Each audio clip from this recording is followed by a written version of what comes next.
मदनी कायदे का सबक नंबर 1 हरूफ मुफरदात के बयान में है। आप यहां से लेकर यहां तक जब पढ़ेंगे पूरी हिंदी तो 5 चीजें मालूम चलेंगी।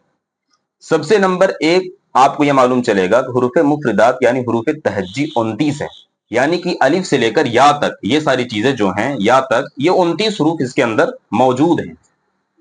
नंबर 2 पे आपको मालूम चलेगा कि अलिफ बा को यानी इस पूरे सबक को उर्दू तलफ़ुज़ से बचना है, अरबी लहजे में पढ़ना है, यानी बे ते से नहीं पढ़ना है बल्कि बा ता सा पढ़ना है।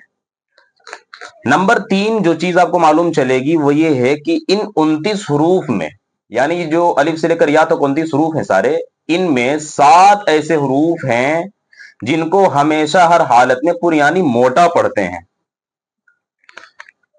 और फिर इसके बाद नंबर 4 पर ऐसी आपको चीज मिलेगी कि इन सारे में होठों से अदा होने वाले सिर्फ 4 हरूफ हैं, बा फा मीम वाव, बाकी पर होठ का इस्तेमाल नहीं होगा।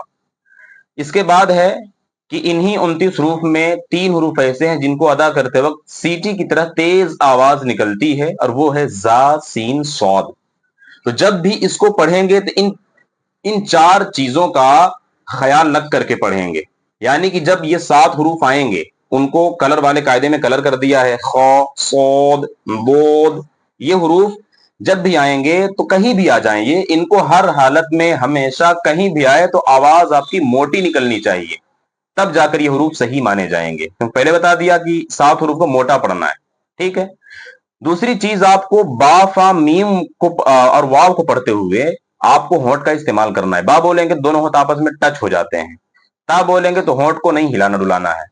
इसी तरीके से अब 3 हरूफ अगर आ जाएं, जा सीन सौद, तो इनको अदा करते हो सीटी भी निकालनी है। अगर सीटी नहीं निकलेगी तो आपका हरूफ गलत माना जाएगा। जैसे इसको पढ़ना है तो जा, सीटी निकलनी चाहिए, और इसके अलावा इन 3 के अलावा किसी और पर सीटी ना निकले। जैसा कि आपको पढ़ना है, ये बहुत सारे बच्चे क्या करते हैं, इसको सा पढ़ते हैं, ये सा नहीं है बल्कि सा, और ये जाल नहीं है बल्कि राल। इसी तरीके से ये जो नहीं है, सीटी नहीं निकलेगी बल्कि ये है वो, तो सीटी सिर्फ 3 ही में निकलेगी, ठीक है। और दूसरी चीज ये ध्यान देनी है कि जैसे ये अलिफ, फिर ये बा, एक अलिफ इसको खींच के पढ़ेंगे, फिर ता को भी एक अलिफ खींचेंगे, सा को भी एक अलिफ खींचेंगे। लेकिन जीब में हम इसमें आप देखेंगे तो जो ये ग्रीन कलर में दिख रहा है, इन दोनों में थोड़ा सा फर्क है। जीम वाले में इस तरह का एक निशान बना हुआ है, इस तरह का, इसे मद बोलते हैं, ये बना हुआ है। तो जिस जिस हरूफ में ये वाला निशान बना हुआ है उसको 3 अलिफ खींच के पढ़ेंगे, यानी कि ज्यादा खींचेंगे। इसके मुकाबिल इन लोगों को, इस शक्ल वाले को 1 अलिफ खींचेंगे। जैसे ये देखिए, ये फिर ये, इसी तरीके से जो जो हरूफ है उनको 1 अलिफ खींचेंगे। जैसे बा, वो, रो, इसको भी मोटा पढ़ना है। और जिसमें ये निशान बना हुआ है उसको ज्यादा खींच के पढ़ेंगे।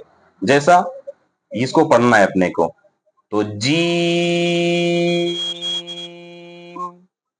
फिर किस में बना है, ये दाल में बना है, इसको पढ़ेंगे तो भी खींचेंगे। इसी तरीके से जिसमें वो निशान बना हुआ है, जैसे लाम, आवाज लंबी खींचेगी, और जिसमें नहीं बना है उसको नहीं खींचेंगे। जैसे ये वाला हा, तो जिसमें, तो इसका ख्याल रखना है, मद वाले को खींचना है और गैर मद वाले को नहीं खींच के पढ़ना है। और इन सारे हरूफ को पढ़ेंगे कैसे, इसकी जो मश्क है वो दूसरी रवा वाली वीडियो में आपको ये सारे हरूफ की मश्क आपको मिल जाएगी।